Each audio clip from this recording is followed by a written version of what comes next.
Die Lelit Mara ist seit vielen Jahren ein Geheimtipp unter den Zweikreiser Espressomaschinen und steht bei vielen von euch zu Hause. Nun gibt es schon seit einiger Zeit die Version V2. Auch die muss natürlich einmal auf unseren Testtisch und wir haben sie nach allen Regeln der Kunst durchgemessen, durchgetestet und vor allem ein vollkommen neues Temperaturprofil entwickelt, welches wir euch in diesem Video zeigen werden. Viel Spaß und es geht los.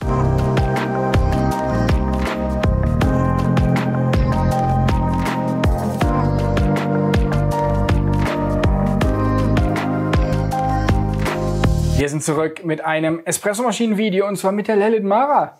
Die V2 der Version Lelit Mara. Die V1 hatten wir damals ausführlich getestet und außerdem natürlich angeschaut und verglichen mit zahlreichen anderen Zweikreiser-Espressomaschinen. Diese Videos dazu und aber natürlich auch unseren großen Testbericht findet ihr sowohl hier oben verlinkt als auch unten.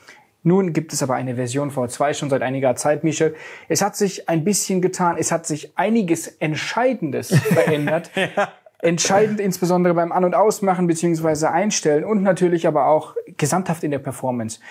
Auf der anderen Seite hat sich nicht so viel verändert. Nein. Das sollen aber Themen in diesem Video sein, die wir hier besprechen. Und ich würde schon sagen, das, was wir herausgefunden haben, ist wichtig für euch. Ihr könnt die Maschine nicht so nutzen wie jede andere Maschine, sondern man muss sich auf die Mara einlassen. Ja, man muss sie kennenlernen. Man kann nicht nur einfach so wie alle anderen mit der Mara umgehen, sondern die braucht etwas speziell Liebe. Dann macht's aber super viel Spaß.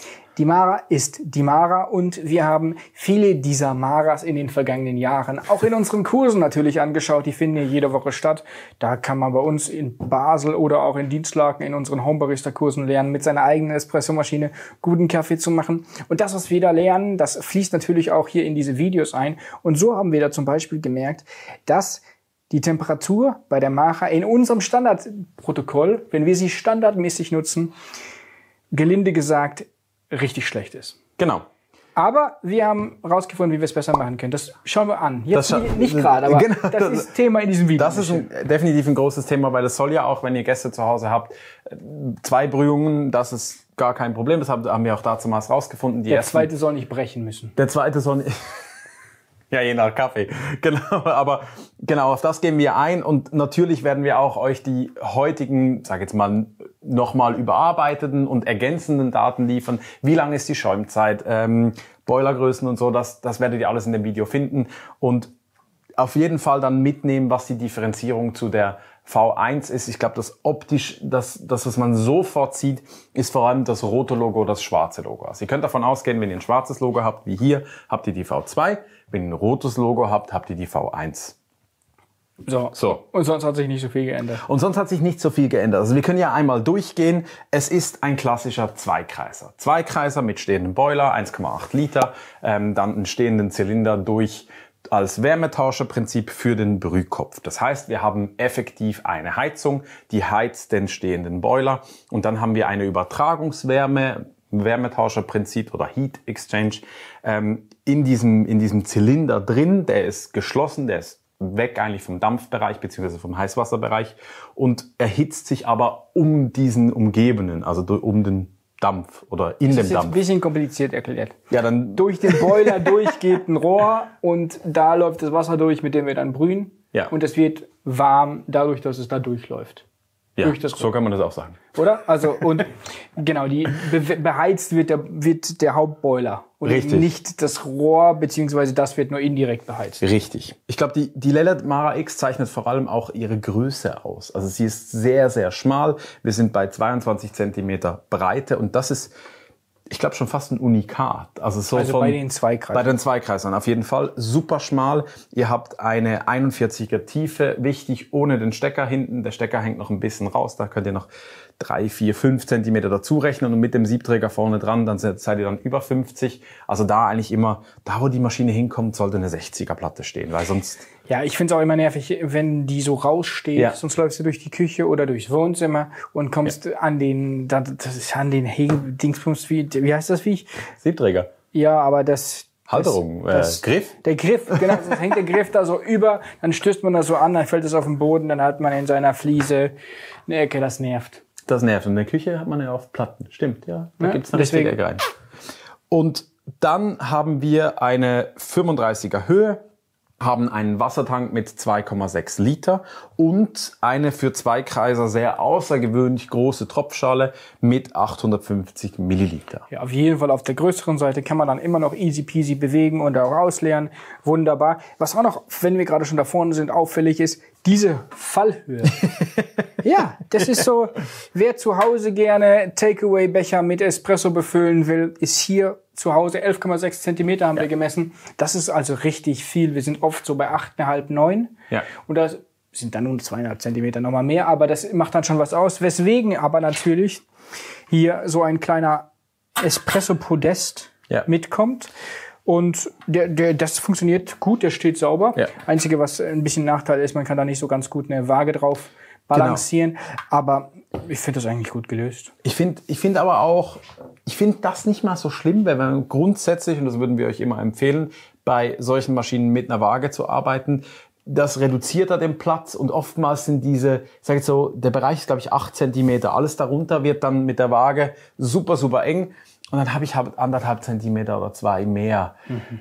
Bei den Cappuccino-Tassen wird es eng, bei Espresso-Tassen wird es nie eng, aber bei den Cappuccino-Tassen wird es dann mit Waage manchmal eng, genau. Und wer nur Espresso trinkt, ja, der ist mit einer Waage oder so einem kleinen Podest gut bedient. Michel, wie immer, typischer Siebträger, läuft nach vorne aus, 58er IMS-Sieb. Ja. Was fasst das an Volumen? Es hat eins mit dabei, das haben wir jetzt drin, das steht 14 bis 18 Gramm. Da arbeiten wir irgendwo auch mit 18, 17,5. Dann hat es noch ein großes mit dabei. Das geht dann schon eher in Richtung 21 Gramm. Ich bin der Meinung, das muss jetzt nicht sein. Dann ist natürlich im Lieferumfang einmal der schöne, wirklich gute Lelit-Temper mit dabei, der etwas größer geschaffen ist. Unten, der hat auf dem Temper drauf steht 58,55. Ich hätte jetzt eher gesagt, es ist 58,4, aber der schließt super ab. Das macht richtig viel Spaß. Ist vom Wert her etwas geringer als wir im Normalfall. Haben wir so 0,8 Millimeter. Ja, genau, 0,8. Hier sind wir bei 0,6. Also da ist fast nichts. Fast kein Abschluss und damit eben auch bündig schön, tatsächlich das Tempen möglich. Auf jeden Fall ein guter Temper, den muss man überhaupt nicht ersetzen. Und nein. Gerade, was wir jetzt noch nicht angesprochen haben, Michel, die ist ja wirklich auch günstig. Man kriegt sie ja für unter 1.000 Euro im europäischen Raum und in der Schweiz so um die 1.300, 1.400 Franken. Je nachdem gibt es auch immer wieder Angebote. Ich habe auch 1.100 Mal gesehen, also das... Genau, also die Preisstabilität bei Lelit-Maschinen, die kann man vielleicht ein bisschen in Frage stellen. Stabilität, ja. Ansonsten auch so kann man natürlich über Stabilität diskutieren und man kann natürlich auch über Kanten und Ecken diskutieren und ich finde schon auch, dass man es an vielen Stellen merkt. Ja. Also, wenn wir jetzt alleine hier schon diesen Deckel wieder anschauen, richtig hässlich gelochte Löcher da oben drin. Die sind wirklich, also das sieht so aus, als ob du da irgendwie eben die Bohrmaschine ausgepackt hast. Ja, danke. So scharf sind hier die Kanten tatsächlich und auch so schräg sind diese Löcher und auch sonst ist es hier. Also ich habe vorher gar gedacht, ich habe mich extra rasiert heute für dich, damit ich deine liebenvollen Sprüche. Aber ich glaube, das wird reichen. Ich glaube, das wird echt reichen. Dann haben wir den Plastik. Die sind immer das Plastik, aber ist auch einfach auf der einfacheren Seite tatsächlich. Ja, meine Güte. Aber tut, was er tun soll und den sieht man ja nicht und daran schneidet man sich auch nicht. Schneiden kann man sich wiederum, aber natürlich, wenn man dann an der Tropfschale ein bisschen rumspielt, das ist wirklich das ist scharf. Aber hier ist richtig scharf. Ja. So. Genau. Das ist halt so. Das müsst ihr einfach wissen. Und ich finde das vor allem dann noch, gerade bei so Tropfschalen-Geschichten, ich meine, der Deckel ist die eine Geschichte, aber wenn ihr jetzt, ich weiß nicht, gespült nasse Hände hattet und dann geht ihr an die Tropfschale, macht die noch leer, macht die dann auch vielleicht sauber mit einem Lappen, das sind die Momente, da schneidet man sich dann schon mal gerne. Ja. Und darum, und wir haben auch extra die chromfarbene wieder hier, was ich euch immer empfehlen würde, bei Biancas, bei Maras, ich weiß gar nicht, ob es die Elisabeth auch in farbenen Versionen gibt. Habe ich noch nicht gesehen. Ich glaube nicht. Ich finde, das macht so viel aus. Wenn die weiß oder schwarz ist, durch diese Beschichtung fühlt sich das alles, also auch das hier, das könnte eine Pauke sein. Jetzt habe ich wieder Datschen drauf gemacht. Ihr habt auch keine Fingerabdrücke dran. Eigentlich hätte ich für dich die schwarze nehmen müssen. Die schwarze kriegt auch Fingerabdrücke. Die schwarze kriegt auch Fingerabdrücke? Ja. Michel, wir hatten eine schwarze da. Ja. Haben die durchgemessen und wir hatten noch ein zweites Modell da und haben die schwarze dann reparieren lassen und haben dann hier nochmal gemessen und haben, ja schon gesagt, in den Kursen immer mal wieder geschaut. Also das, was wir euch jetzt hier berichten, das stützt sich auf den Test mehrerer Maschinen, wobei die schwarze, die wir hatten, nicht funktioniert hat. Ja. Und die musste dann eben nochmal gecheckt werden und dann hat sie nachher auch funktioniert. Genau, also sie hat heißes Wasser gemacht, das Wasser war aber weit unter 90 Grad. War dann einmal bei Lelit zum Nachtesten und da war ein Defekt in der Heizung. Wir hatten damals Temperaturen irgendwo mit 85 Grad. Und das wussten wir, dass da irgendein technischer Defekt drauf ist. Es ist ein elektronisches Gerät, das kann vorkommen. Darum auch wieder macht super viel Sinn, dass ihr Maschinen da kauft oder Maschinen einmal Offset checken lassen könnt. Das gibt verschiedene Händler, die das machen. Oder eine Version wäre, ihr kommt zu uns in Kurs und wir machen das in den Kursen. Jetzt muss ich ein bisschen ketzerisch nachfragen. Die hast du in einem Online-Portal bestellt oder wo? Nein, bei einem Händler in der Schweiz. Ah, die kamen trotzdem defekt. Genau. Kann auch passieren. Kann auch passieren. Weil ich glaube, ich weiß nicht, wie da die Abmachung ist. Sie wissen ja, dass wir sowieso Offset checken.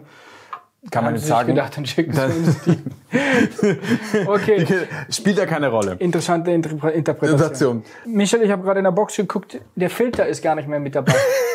Hat er ihn schon entsorgt? Ja, ich glaube, Andrea hat die Maschine und Thomas haben die getestet und die wissen halt, dass der Lelit-Filter für nicht viel zu gebrauchen ist. Also wir reden von dem Steckfilter, ne? Genau.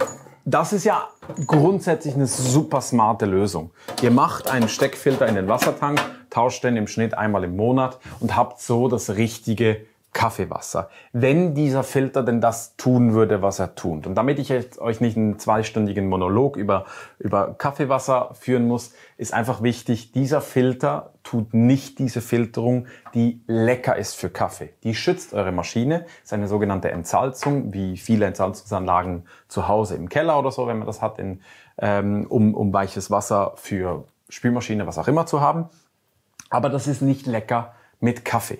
Das heißt, diesen Filter, der mitgeliefert wird, bitte nicht nutzen, schmeißt den weg, der macht keinen leckeren Kaffee und filtert Kaffeewasser anders mit einem Tröpfelfilter, mit anderen Möglichkeiten, aber definitiv nicht mit dem mitgelieferten. Das wird keinen Spaß machen. Michel, du hast diesen 2-stündigen Vortrag bereits gehalten, nämlich in einem eigenen Video. Ja, genau. Das verlinken wir euch unten. Und da gibt's aber einen Kommentar, den will ich jetzt hier doch noch anfügen. Ja. Und zwar die Frage, gibt's denn andere Steckfilter? Ja, passt aber nicht hier in die Vorrichtung rein. Das ist ein bisschen der Krux.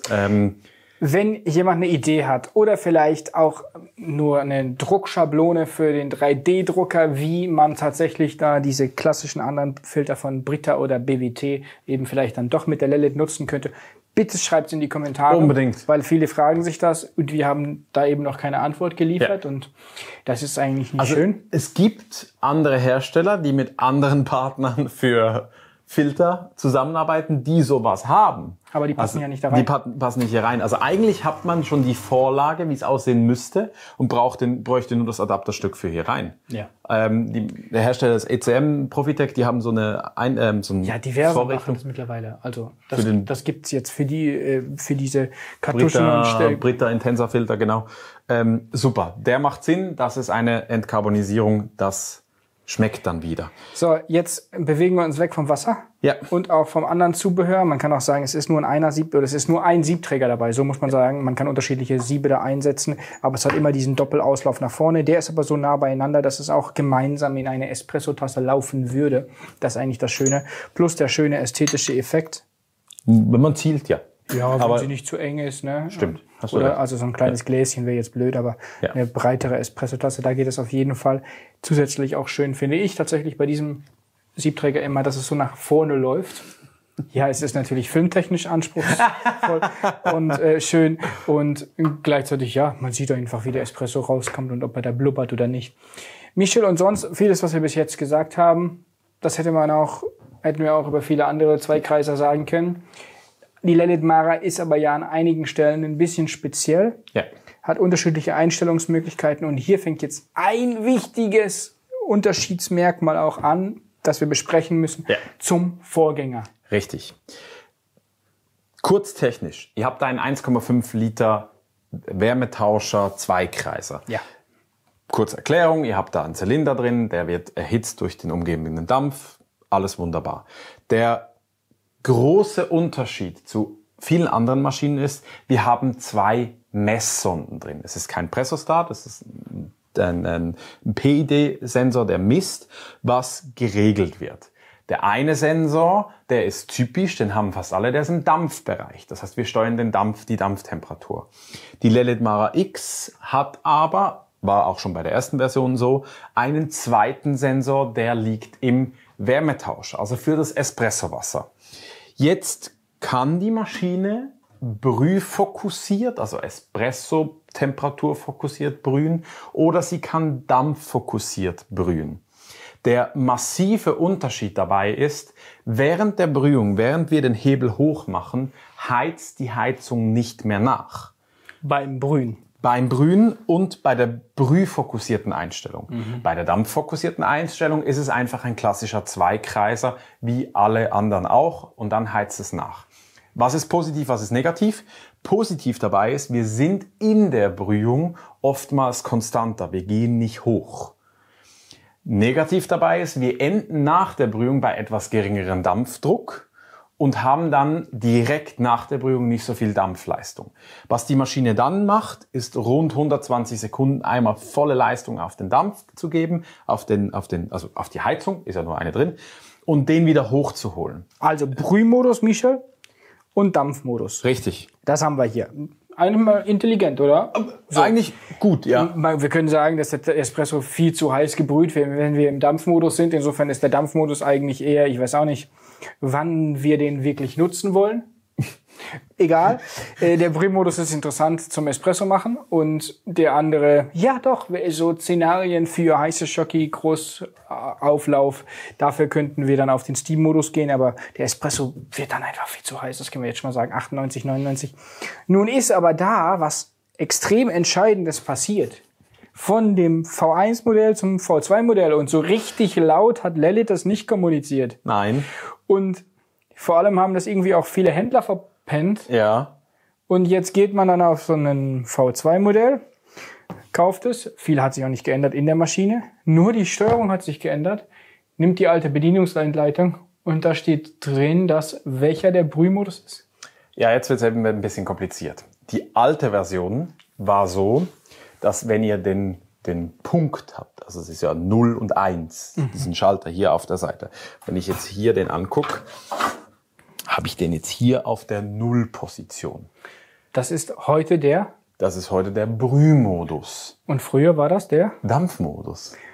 Und in den Bedienungsanleitungen? Wir machen es mal einfach, wenn ihr das neue Modell habt mit dem schwarzen Logo, seid ihr beim 0 im Brühmodus, beim Stufe 1, also wenn der Schalter hochgekippt wird, seid ihr im Dampfmodus. Bei der alten Version ist es umgekehrt.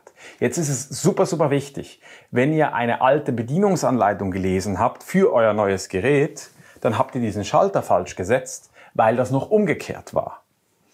Bis heute haben wir in manchen Portalen noch Bedienungsanleitungen gefunden von damals. Genau. Lelit selbst kann auch nicht hundertprozentig genau sagen, bei welchen Seriennummern der Schalter wie eingebaut wurde. Antwort war definitiv, bei den neuen Modellen ist es so. Geht davon aus, was heute rauskommt aus der Fabrik. Ja, und vor allem, wenn das Logo schwarz ist. Okay. Also ich glaube, die einfache Einordnung ist Logo schwarz, neues Modell, V2, Schalter, Position 0 ist Brühmodus, Position 1 ist Dampfmodus. Wenn ihr das rote habt, ist es umgekehrt. Ganz wichtig. Ganz wichtig. Einer von 2 Schaltern. Das ist einmal die Unterscheidung, bin ich im Brühmodus, bin ich im Dampfmodus. Ja. Wir empfehlen euch immer den Brühmodus, außer ihr wollt wirklich nur schäumen. Und dann könnt ihr noch zusätzlich die Temperatur in 3 Stufen einstellen. Richtig. Wie geht das? Wir haben hier vorne noch einen zweiten Schalter, der hat Position 0, 1 und 2. Das heißt, Position 0 wird irgendwo im Bereich von 90, 91 Grad eingeordnet. Position 1, 92 bis 94 und Position 2 dann eher, ich sage jetzt mal, an die 96 Grad Grenze. ich würde das nicht so krass pauschalisieren, weil so präzise arbeitet sie nicht. Es gibt definitiv Unterschiedlichkeiten, aber es ist nicht schlecht. Es kommt immer ein bisschen darauf an, wie lange die Maschine schon steht. Ganz, ganz entscheidend. Wie lange steht die Maschine und natürlich als zweites, wie viele Bezüge macht ihr danach hintereinander und mit welchem Abstand? Und da kommen wir auch schon zu dem Punkt, den wir am Anfang versprochen haben, nämlich eine Empfehlung, wie wir damit brühen. Und ich würde sagen, wir machen diesen Espresso und machen ihn so, wie wir ihn uns wünschen und machen noch einen zweiten, machen dann aber eben unsere Empfehlung oder folgende Empfehlung und lösen dann auf, was wir euch mitgeben wollen.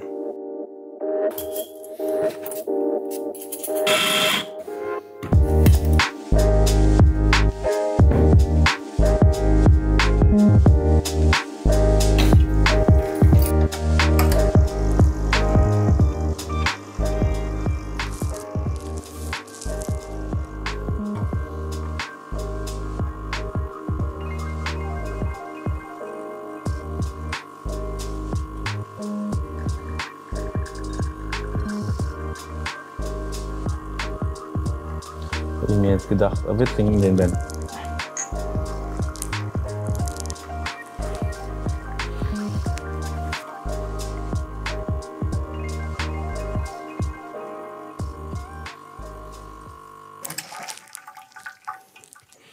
Darf ich dir das Tässchen reichen? Yes. Wir trinken einmal mehr brasilianischen Kaffee. Auch, ja. 1/3 davon. Immerhin. Immerhin. Und 1/3 Mami und 1/3 Nicaragua. Und es ist eine längere Extraktion geworden. Es ist eine etwas längere Extraktion geworden, aber Erkennt man am Dreispitz immer, ne? Woran erkennt man das? er kriegt dann so ein bisschen etwas die deutlichere Kakaonote. Die Säure geht sehr stark in den Hintergrund, aber die Süße ist noch da. Ich finde, das ist jetzt eher eine klassischere Extraktion für einen klassischeren Kaffee. Okay, hast du übrigens aber nicht bei 44 Sekunden gedrückt, oder? Also halt ein bisschen mehr als 30, aber kann dieser Kaffee ab und wir wissen ja plus minus, wo wir brühtemperaturmäßig sind. Jetzt wollten wir ja noch einen zweiten machen. Genau. Wichtig dabei ist einfach, dass wir das nicht sofort tun. Deswegen haben wir jetzt ein bisschen geredet. Jetzt könnten wir im Prinzip einen Espresso machen. Wir könnten im Prinzip für Larissa nochmal einen Espresso machen. Let's go. Gut.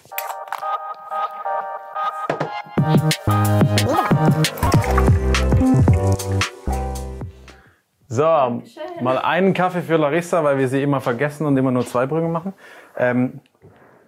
Ben, du trinkst ja gerne aus der gleichen Tasse wie mich.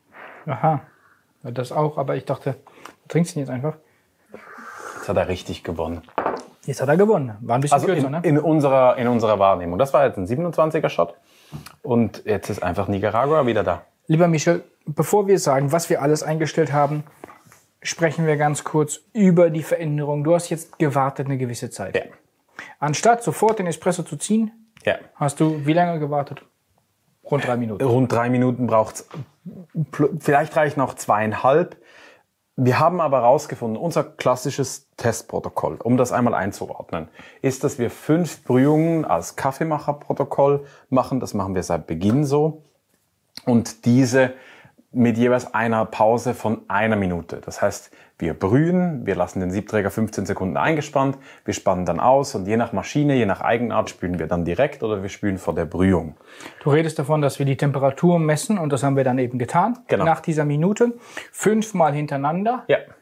Und dann ist etwas passiert. Im Vergleich zu allen anderen Espresso-Maschinen und auch zu anderen Zweikreisern hat die Lilith Mara sehr schlecht performt. Und wir waren so in der richtigen Stimmung, um zu sagen, mein Gott, ist das schlecht. Ja.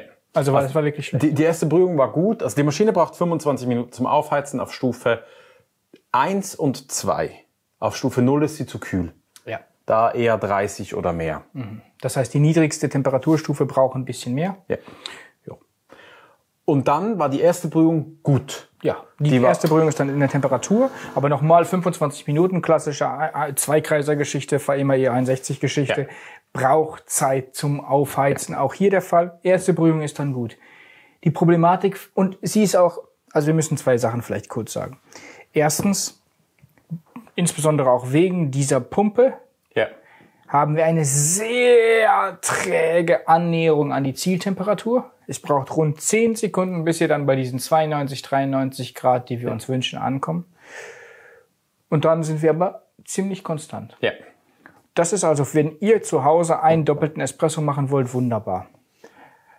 Dann wird's aber schwierig. Die nächste Brühung grenzt dann schon an den 90. Ja, also nochmal, wenn ihr mehrere Espresso machen wollt, wenn ihr mehrere Espressi machen wollt, dann ändert sich das ganze Verhalten, weil dann bleibt sie nicht da und vor allem, wenn ihr es zügig macht, so wie wir in diesem Protokoll und wenn wir das dann wiederum vergleichen, 1 Minute später der Espresso und das ist eigentlich ein Standardvorgang, ne? Also stellt euch vor, ihr seid zu Hause, macht für den Espresso, macht für die Espresso, so oder und vielleicht sind es 1,5, aber es sind im Normalfall nicht 3. Ja. Und dann bricht die Temperatur ein. Genau. Und dann kommt die dritte Brühung, die ist dann nochmal ein Grad tiefer. Und die vierte und die fünfte ist nochmal, also es geht runter. Genau. Mit jeder Brühung geht's runter, wenn ihr klassisch im Abstand von 1 Minute brüht. Und das bedeutet dann also bei uns, wir haben dann da insgesamt eine Temperaturdifferenz von 8 Grad, Michel, über diese Bezüge zwischen allen Temperaturen. Liegt natürlich auch an der langsamen Steigerung, ne? Aber das ist schon massiv. Ja. Und das in allen Temperaturbereichen. Ja. Also egal ob Stufe 0, 1, 2, spielt überhaupt keine Rolle. Und wir sprechen da von einem Testprotokoll nach 25 Minuten aufheizen. Das ist jetzt nicht WBC, sondern wirklich 25 Minuten aufheizen, 5 Brühungen. Das mag sie nicht. Sie mag die erste und die macht sie gut, danach mag sie es nicht mehr. Ja, das ist so ein Takeaway, würde ich sagen. Das könnt ihr euch einfach merken. Ja. Eine Brühung ist gut. Also wir brauchen auch gar nicht weiter drüber reden, über weitere Protokollgeschichten und so weiter oder wie ihr damit brühen könntet, um möglichst viel rauszuholen, wenn ihr nur einen Doppelbezug macht. Der passt nach 25 Minuten. Ja. Ne? Und zwar in der mittleren und der höchsten Temperaturstufe sind wir im Übrigen aber bei beiden so um die 92,5, nicht höher. Also wir sind nicht bei 93, 94, 95, sondern wir sind bei 92,5. Genau. Im Kaffeemacherprotokoll direkt nach dem Aufheizen. Und was wir dann aber gemacht haben, weil das ist einfach nicht befriedigend.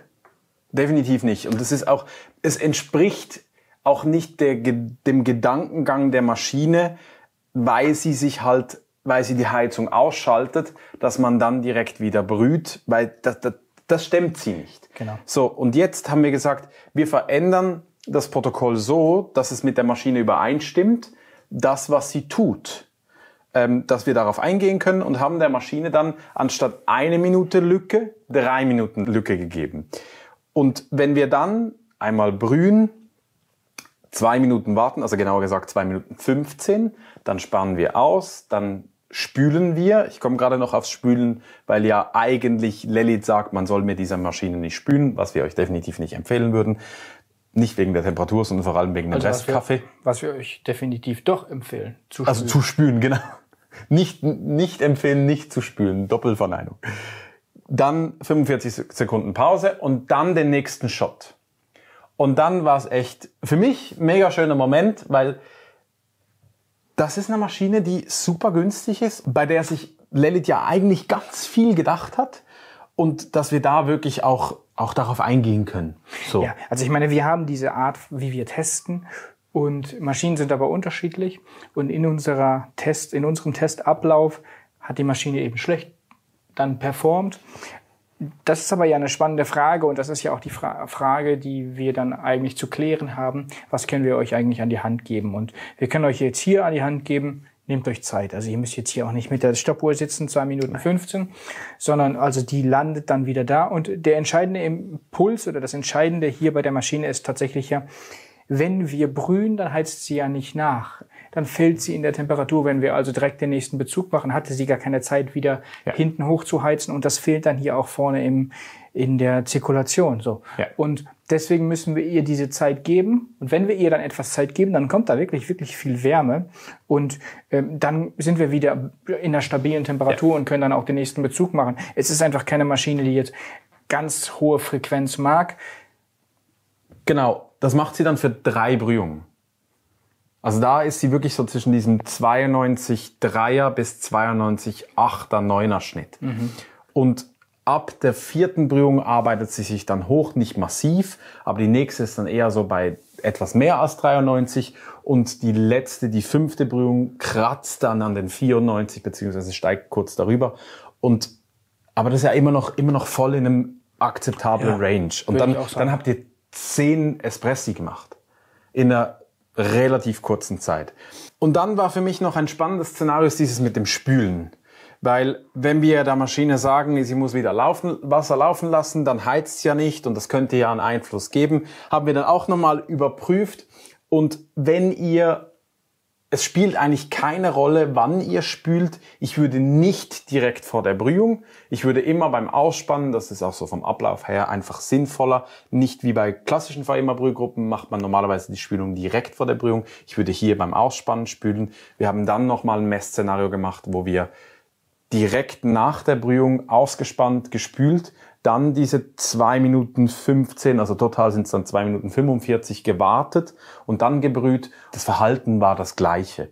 Also es spielt keine Rolle, ob ihr, wenn ihr Gäste habt, die Tassen serviert, den Siebträger eingespannt lasst, mit dem Kaffee noch und erstmal Espresso hinstellt oder in einem gewissen Fall auch schäumt Cappuccino macht und dann die nächsten brüht und ob ihr dann direkt ausspannt, ausklopft, spült oder erst spült, bevor ihr die nächste Brühung macht. Genau, Spülen hat ja immer 2 Ebenen. Einerseits wollt ihr ohnehin einmal die Dusche reinigen, damit ihr den alten Kaffee nicht im nächsten Kaffee oder nächsten Espresso habt.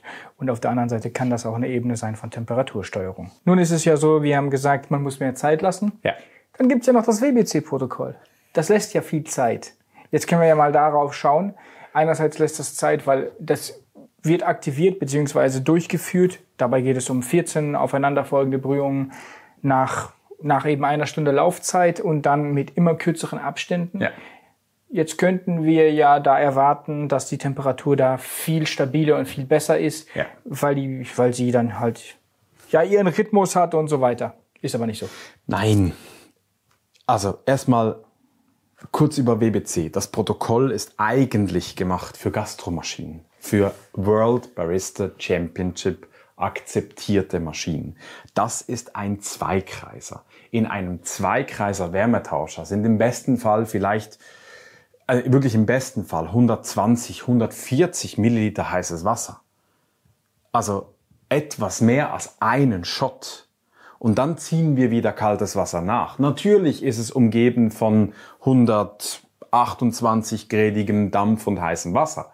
Aber irgendwann gehen alle in die Knie. Definitiv. Auch beim Kaffeemacherprotokoll geht's ja dann normalerweise eher bergab. Die hat sich jetzt ein bisschen gehalten. Und dann haben wir den anderen Effekt des Thermosifon, des sich aufheizen, wenn sie steht.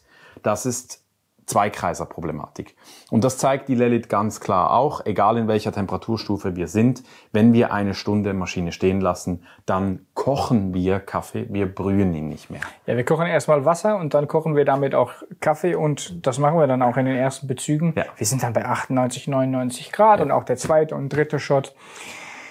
Der ist so heiß, weil das Wasser ist ja hier, ist ja da, es ist ja alles heiß. Es ist dann einfach alles heiß. Und mit der Zeit fällt die Temperatur dann runter und ja, beim 14. Shot sind wir dann nur noch bei 88 Grad, aber es ist wirklich eine Bandbreite an Temperaturen und wir messen dann wirklich 15 Grad Differenz zwischen niedriger und höchster Temperatur und dabei meine ich jetzt tatsächlich nur die Temperaturen zwischen der 5. und der 25. Sekunde der Extraktionszeit über alle 14 Bezüge und so ähnlich sieht auch dann die Standardabweichung aus. Also das ist nicht der Bereich dieser Maschine. Stehen lassen, anlassen und dann viele Bezüge oder wenige Bezüge.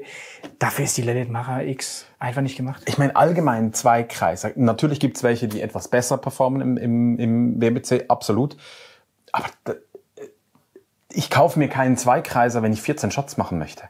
Ja, warum wir uns einen Zweikreiser kaufen, das können wir nochmal ist ein ganz anderes spannendes Thema. Aber ich glaube, wir haben die wichtigsten Sachen zur Temperaturperformance gesagt. Michael. Absolut. Ich würde auch energiethematisch absolut empfehlen, Maschine einschalten.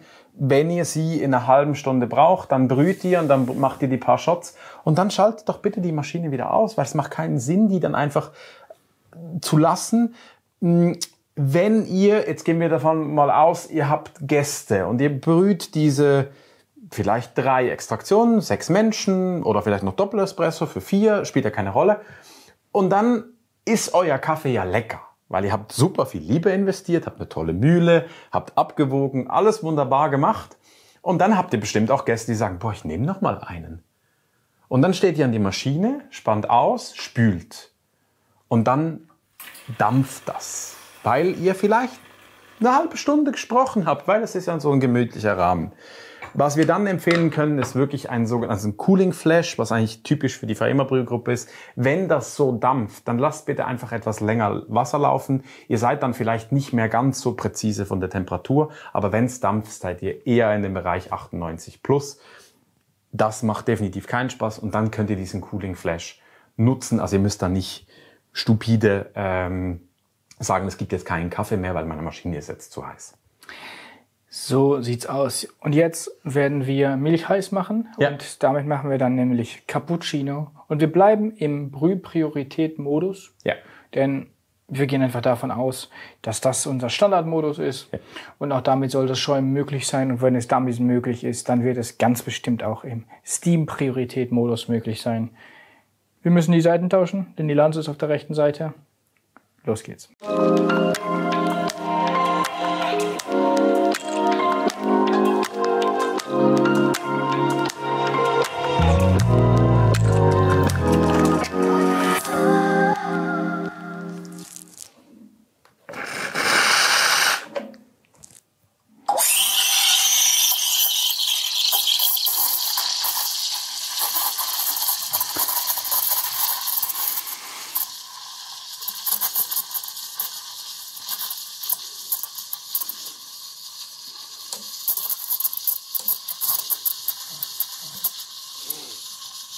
Also sie habt so Mara-typisch ist eigentlich, dass sie ordentlich Rollphase hat. Also sie gibt Druck drauf, die Erhitzung ist nicht super schnell. Aber man kann wirklich, also ihr seht das auch an dieser Welle am Rand, es dreht wirklich schön. Jetzt sind wir schon knapp da. Also es ist wirklich ein sehr angenehmes Schäumen. Ihr habt genügend Druck, dass ihr eine anständige Rollphase habt. Ihr habt aber gleichzeitig eine langsame Erhitzung. Und das macht das Schäumen mit der Mara wirklich sehr angenehm. So. Cappuccino, ne? Ja, ich habe meinen ein bisschen zu weit vorne gegossen. Ich sage eigentlich immer, macht super geile Bilder, lasst einfach einen sauberen braunen Rand. Und meiner war jetzt hier, guck mal. Hier ist er einfach ein bisschen zu nahe, dass er mir dann zu milchig schmecken würde. Ich finde es auch eine absolute Katastrophe. Also das Video sollten wir jetzt neu drehen. Das ist hier ein Maschinentest, kein Latte-Art-Video, Mann. Okay, Entschuldigung. Schon ging aber doch, oder? Ja, also, was man definitiv markant sieht, ist, sie steht auf 1,5, 1,6 Bar auf Stufe 1, Brüh fokussiert. Und dann brüht sie und dann fällt sie so auf 1 Bar. Und wenn man jetzt gleichzeitig schäumen würde, würdet ihr etwa mit 0,8 bis 1 Bar schäumen. Ihr braucht ja, ich sag jetzt mal, wenn die Brühung läuft, guckt ihr die ersten Tropfen, dann fängt die an. Das heißt, ihr habt so die letzten 10 Sekunden der Brühung, wo ihr eigentlich am Schäumen seid. Und dann heizt sie wieder nach. Und was man dann hat, ist einfach, das macht die Erhitzung am Anfang etwas geringer. Und dann geht sie hoch. Ich habe jetzt eigentlich erst aufgemacht bei dieser, jetzt beim Video, als die Brühung fertig war, dann haben wir einfach eine etwas schnellere Erhitzung. Spannenderweise bleibt der Druck bestehen. Das macht echt Spaß. Also dieses Rollen, ich sage jetzt Mara-typische gute Rollen, das bleibt. Es dauert einfach länger zum Erhitzen. Und wir haben da auch mit 36 Sekunden jetzt nicht eine super lange Erhitzung. Wobei die eben tatsächlich auch nach dem Brühen gemessen wurde. Ne? Also genau. Das ist echt noch wichtig zu sagen. Und ich finde das auch nochmal im Vergleich auch zu unserem ursprünglichen Test, den wir ja auch im Rahmen dieser großen Testserie gemacht haben, wichtig. Da haben wir angeschaut als ein Kriterium auch, wie gut performt eine Maschine. Ja. Auch beim Bezug schon. Und das war ein Testkriterium, das haben wir damals so gesetzt. Da wollten wir eben auch herausfinden, welche Zweigkreiser können das besser, welche können das schlechter. So, Aber selbst wenn wir ja abwarten, dass das Brühen vorbei ist und dann beginnen, sind wir immer noch schneller als jetzt im Vergleich zum großen Gegenspieler, dem Einkreiser, bei dem man dann ja erst noch hochheizen muss. Das heißt, ja, das ist eine Geschichte von, warte ich 25 Sekunden oder nicht. Hier haben wir es jetzt ein bisschen länger abgewartet und dann ist die Power auf jeden Fall ordentlich. Und ich auch völlig. Auch 36 Sekunden. Das ist doch ein guter Wert. Es ist wirklich ein guter Wert. In dem Moment, wo wir gleichzeitig schäumen, habt ihr definitiv eher so einen 45er, 44er Wert drin. Es dauert länger, definitiv. Und eben, aber was für mich immer wieder als positive, ich sage jetzt mal Anfängerin-Dampflanze spricht, ist, weil ich Druck habe, aber eine langsame Erhitzung. Das heißt, ihr habt super viel Zeit, diese Rollphase einfach permanent laufen zu lassen und immer wieder so ein bisschen Schaum dazugeben. Wenn ihr mal mit der Gastromaschine schäumt und einfach eine Schäumzeit von weit unter 20 Sekunden habt, dann müsst ihr super schnell Volumen drin haben, damit ihr nachher möglichst lang rollen könnt. Und das macht's hier super einfach. Und dann können wir schönen Cappuccino machen, mehr oder weniger schöne Latte Art. In jedem Fall können wir Spaß haben mit der Maschine. Und das ist eigentlich auch etwas, was wir overall sagen können, Michel. Das finde ich aber auch nochmal wichtig. Maschinen sind unterschiedlich. Lelit hat sich hier einiges überlegt. Und das hat in diesem Fall dazu geführt, dass das in unser Standardprotokoll, dieses Wort haben wir in diesem Video jetzt sehr oft benutzt, in unser Standardformat, wie wir testen, nicht so gut passt. Diese Maschine braucht ein bisschen eine andere Bedienung als andere. Und das bedeutet hier in diesem Fall, wartet etwas länger zwischen den Bezügen, dann stabilisiert sich die Temperatur wieder, weil nach der Brühzeit erst die Nachheizzeit im Boiler beginnt. Sonst fallen wir von Bezug zu Bezug immer weiter runter und dann sind wir irgendwann kalt und dann schmeckt der Espresso am Ende nicht mehr gut. Die Maschine hat aber das absolute Potenzial, sehr guten Espresso zu machen und sehr guten Cappuccino zu machen und uns Spaß zu machen. Absolut, auch in Kombination mit dieser Pumpe, die verbaut ist, die also erstens super leise ist. Also wir sind irgendwo so im 53er Dezibel-Bereich, also wirklich, wirklich leise. Jede Mühle ist um vieles lauter. Und auf der anderen Seite dieses langsame Aufbauen hat. Also Vibrationspumpen halten wir allgemein irgendwo 6, 7 Sekunden, bis der volle Druck da ist. Und hier sind wir dann eher bei 7, 8. Und das tut dem Kaffee einfach gut. Ja, das verzeiht tatsächlich auch noch mal ein bisschen, wenn man den Kaffee jetzt nicht so gut vorbereitet hat. Also auch da würde ich sagen, ist das eine Maschine, die, gerade auch wenn ihr mit einer Maschine beginnen wollt, ist das eine interessante Wahl, sofern ihr einen Zweikreiser interessant findet. Michel, verarbeitungsmäßig haben wir durchaus einiges zu kritisieren gehabt. Das haben wir aber auch schon am Anfang des Videos gesagt, müssen wir jetzt nicht nochmal auflisten. Damit kommen wir zum Ende dieses Videos. Ja, weil die hat kein Wasser mehr. Die hat kein Wasser mehr, wir haben den Kaffee auf und deswegen sagen wir einfach Tschüss, passt auf euch auf, habt eine gute Woche, trinkt guten Kaffee und wir sehen uns nächste Woche wieder beim nächsten Video. Ciao und bis bald. Und dann kannst du auch mal in die Kamera, kannst du zu uns kommen. Das war jetzt ein motiviertes Lachen. Bin ich nicht hell? Findest du nicht hell? Ich sehe mich nur von der Seite. Heute bist du mal ausnahmsweise eine helle Leuchte. Nein. Also Nicht wenn Larissa sagt, es ist gut, dann glaube ich hier. Sie, im Gegensatz zu Ben, lässt sie mich immer im guten Licht stehen. Läuft die Kamera schon? Ja, die läuft. Gott sei Dank. Den kannst du drin lassen. Ah, wie habe ich es vermisst? Wir brauchen eigentlich so eine POV-Kamera auch in die Richtung. Ja, ne? definitiv. Damit wir das auch einblenden könnten. Wir beobachten Larissa, wie sie die Roll macht. Und gucken, macht sie gut, aber gucken einfach, wann sie nervös wird. Wie lange das jetzt dauert. Was meinst du? Wollen wir Wetten abschließen? Die ist arschcool.